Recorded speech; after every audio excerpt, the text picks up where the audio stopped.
Hello, Jamb 2010 economics past question number 19. In order to reduce hardship faced by consumers due to high prices, governments can introduce. This topic is looking at price legislation. Price legislation. When price legislation was introduced in Nigeria, when it was carried out, by the Price Control Board. Price Control Board. And price legislation is also referred to as price control policy. It's also referred as price control policy.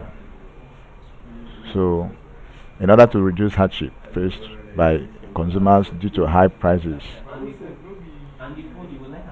governments can introduce a price control board.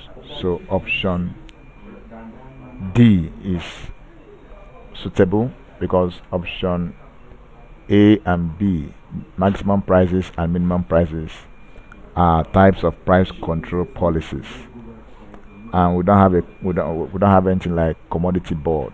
So option D, price control board, is the correct option. Thank you, and please subscribe for more questions.